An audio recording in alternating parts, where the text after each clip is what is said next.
excited for doing this. This is so exciting. Okay. Hi guys, it's Camilla, and today I'm making my first YouTube video, and I'm super excited about that because I've been wanting to make a YouTube video for a really long time, and you know, I never had the courage to do it, but I finally have. And I was supposed to be writing my August book haul today on my blog, which I will link in the description. But I thought, you know, why don't I film it instead? I thought that would be more fun and maybe some people might like to watch it. So I am gonna bring you my August book haul today. So side note first, I usually read on my Kindle. I read ebooks and I enjoy them a lot more. So that's why I'm not going to be having physical copies of the book to hold up and show you. But hopefully if I can figure out the techie part of it, I can figure out how to put little pictures somewhere or something like that. So without further ado, let's get to the August wrap up. So August was not the best month. I read a total of 11 books this month, which was good because it was 3 books more than what I'm scheduled to read. But this month also did go by in a bit of a blur for me because it was also my exam week. So for 1.5 weeks I actually didn't read a single book, which was horrible for me. But yeah, I didn't actually read a single book in 1.5 weeks because of my exams. But yeah, I'm just gonna show them to you and talk about a bit more about it and yeah, what I liked about them. So the first book I read this month was More Happy Than Not by Adam Silvera. This is a book about a boy named Aaron, and he's 16 years old, and his father recently committed suicide, and he's just been really hard for him ever since then. So he's been trying to cope. He has a lot of neighborhood friends, but like these friends, they start fights. They're not the best influence in my opinion. So this is basically about Aaron and how he tries to find his way in life, and he has this girlfriend called Genevieve, but as the book progresses, he meets this guy named Thomas, and he slowly starts to explore his sexuality, and you know, he starts to feelings towards Thomas. So it's a very honest book, and as a little subplot, there is this organization that basically helps to alter your memories, and Aaron is very interested in this, and I don't want to spoil the book for anyone, but basically this organization has a lot to do with the books in the book. So it's a pretty cool book. I gave it a 5 out of 5 stars because of how honest it was and how I felt like it was just really moving, and I think in the end it did make me cry a little bit, just because it was quite shocking. Like it's shocking the lengths people will go to become someone else. It's just boys trying to explore their sexuality and trying to explore who they are as a person. I truly enjoyed that book. That was really great. The second book that I read was The Storied Life of A.J. Fikry, and this was a book that I've been wanting to read because I've heard a lot of booktubers talk about it, and people on Goodreads have just talked about it a lot, and so I really wanted to read it. And so what this book is about, it's about A.J. Fikry. A.J. Fikry is a bookstore owner. He's a bit of a snob, if you could call him that. He's a bit of a snob when it comes to his books. So he has this collection of Edgar Allan Poe's poems, and it's like a compilation of the poems, and it's worth a really lot of money. But he also takes the safety of this book of poems very lightly, and one day it is actually stolen. And so he goes to the police, of course, and he tries to find out who stole it. And so one day he finds this bundle in his bookstore, and it turns out to be a little baby, and it's a little girl, and he decides to keep the girl over the weekend. He tells the police, but because it's the weekend, they can't really do much, and the people from the foster home people, they can only come like on Monday, and so he has to take care of the baby over the weekend. And he finds out that this little child is actually really smart, and he kind of forms a bond with her. And so when the foster people come, so he raises her in the bookshop, and it's really cool because it's a very bookish book. Like, as a book blogger, I can tell you that the terms they use, it's just very bookish. Like ARCs, advanced reader copies, they use those kind of terms, and galleys and things like that. And so yeah, I totally loved the book. I felt like I could totally relate to it, and I felt like it was just really excellent. And as a subplot, AJ also meets this girl named Amelia, who he's really mean to in the beginning. Amelia works for a publishing company, so she's in charge of bringing AJ new books and new galleys to see if he wants to read them and then to see if he wants to sell them. And so at first he's really mean to Amelia, and he's just like, oh no, I don't want to do this, I don't want to read. And then after a while though, he becomes a lot nicer, and they eventually fall in love, and it's a really, really sweet book, and the end actually made me cry. It was really good. I gave it a 5 stars. Gabrielle 7, I will be reading more of your work.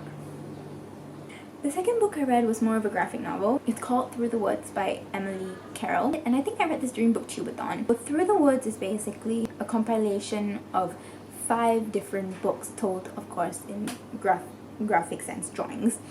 And I didn't expect it to be so scary. Like, it's a really short book. I literally read it in half an hour. But I didn't expect it to be so scary. I didn't expect it to be horror style, you know. I don't have much to say about it except that the drawings are really, really great. And if you're looking for a quick read, this is the one that you should totally go for. It's totally great. I totally loved it. I gave it 5 stars. I just realized I just talked about 3 books and each of them had 5 stars. I'm being honest, guys. Those 3 books are really good. The 5th book I read was Everything I Never Told You by Celeste Ng, and it's basically about a girl named Lydia and her family. And the book starts off with the fact that Lydia is dead. So the girl Lydia is the favorite child of Marilyn and James, and she's found dead basically. And the book is basically a discovery of the lives of the parents of Lydia, of all the secrets they have hidden, and basically how Marilyn and James, the parents, how their expectations of their daughter and how their daughter actually truly felt, you know, it all contributes to why she died in the end. And it's just a whole story, and it's not that long a book, but it is incredibly heartbreaking just to see how much a parent's influence can actually affect a child, how much a child can try to please their parents so much so that they lose themselves. And it was just really, really heartbreaking. And there were times when I got so mad at Marilyn and James, and there were also times that I got mad at Lydia. Like, I even got mad at Lydia, and even at the siblings as well. I gave this book a solid 5 stars because it was just raw, and honestly it just made me feel so sad, and it made me cry. Yeah, it made me cry, and I really recommend the book to anyone.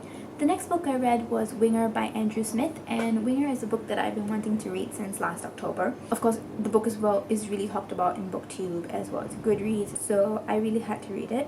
And so I finally found time during BookTubeathon, and I have to say I was disappointed. I think it was one of those books that was just overhyped for me, but I didn't enjoy it as much as I thought I wanted to. Part of me felt like I didn't enjoy it because I couldn't relate. Obviously the book is written in the point of view of a guy, and that makes it already that much harder to relate. Yeah, I just didn't enjoy it. I didn't feel like I related to Ryan, the main character, and I felt like it was so annoying, his relationship with his best friend Annie, how he was in love with her and how she was kind of in love with him. I just felt like Annie was like dragging him along, just like taking him on this joyride, and I felt like she just didn't deserve him, you know, like he was just like fawning over her, and she was just like dangling a carrot in front of him basically, and just be like, oh, I maybe like you, I maybe don't like you, I can't make up my mind. And technically Annie's older than Ryan, so she should have known better. I also felt like the summary of this book just didn't do the book justice. As in nothing much happens in the book. Like, it's just basically Ryan Dean living his life, and there is one event that happens, but it's not like a huge event. It doesn't even affect Ryan Dean that much, and yeah, I just didn't like it. I really, really didn't like it.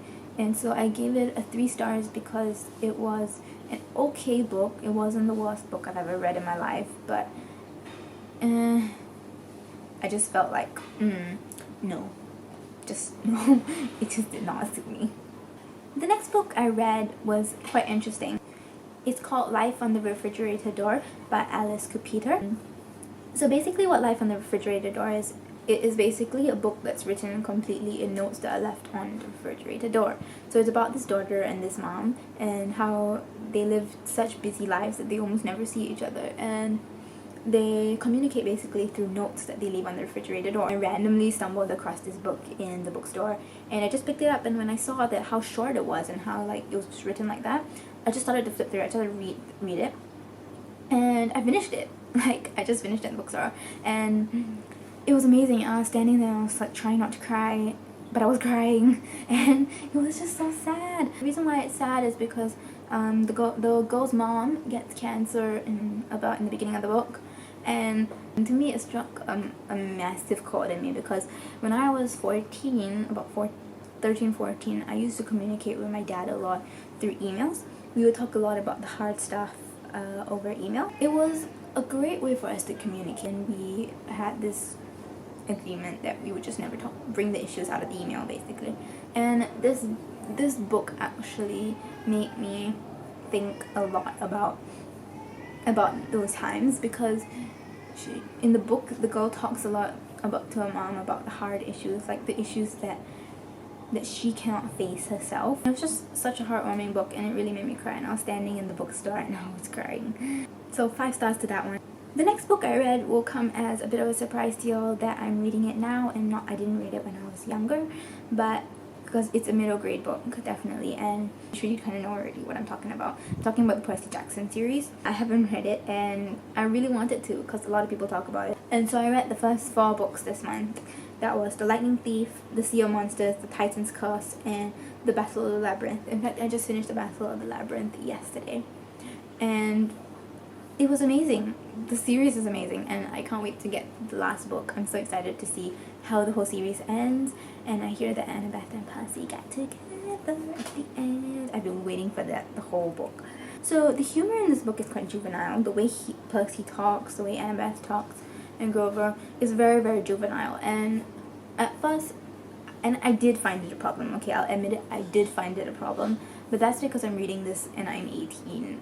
Like, obviously it's targeted at people like 13, between like maybe 10 and 13, I would say, middle grade level. So I just like, I put all that aside, and I was just like, okay, I'm just gonna focus on the story. So storyline wise, it was amazing. I absolutely love the story, and if you have any interest at all in Greek gods, you would totally love this book. And I think out of all the 4 books, most of them for me got about 4 stars on average. I think 1 or 2 of them got 5, but most of them got 4 for me. And the final book that I read this month was Me Before You by Jojo Moyes. I really wanted to read it, and a lot of people said they cried at the end, and if you don't know anything about me, you know I love books that make me cry, and so I had to read it. So I did read it, and I absolutely enjoyed it. I loved every second of it. I thought it was amazing. Only thing is that I didn't exactly, I don't know, I didn't really understand Will's decision in the end. I felt like he was being extremely selfish. Like, I mean, I don't believe that you should end your life prematurely, because you never know what could happen. And like, I think this book was a lot about you never know what could happen, and I just felt like that was just so selfish. And yeah, at the end I started crying because it was really, really sad, and I did give it a 5 stars because I thought the topic was just really, really interesting. And even though I didn't support Will's decision at the end, I still thought it was a pretty good book, and I loved it a lot. So yeah, and that is it. That is all the books I've read in the month of August. I really hope you enjoyed my August wrap up. This is obviously a very, very big step for me, making a YouTube video, putting myself out there. That is a very, very big deal for me. If you would like to see more videos, leave a comment below. All my links will be in the description. And the links to all the books I mentioned will also be in the description. And also, what books have you read this month that you absolutely loved? Let me know in the comments below. Give the video a thumbs up if you liked it, and subscribe, of course. That would be appreciated. Thank you for watching. Bye!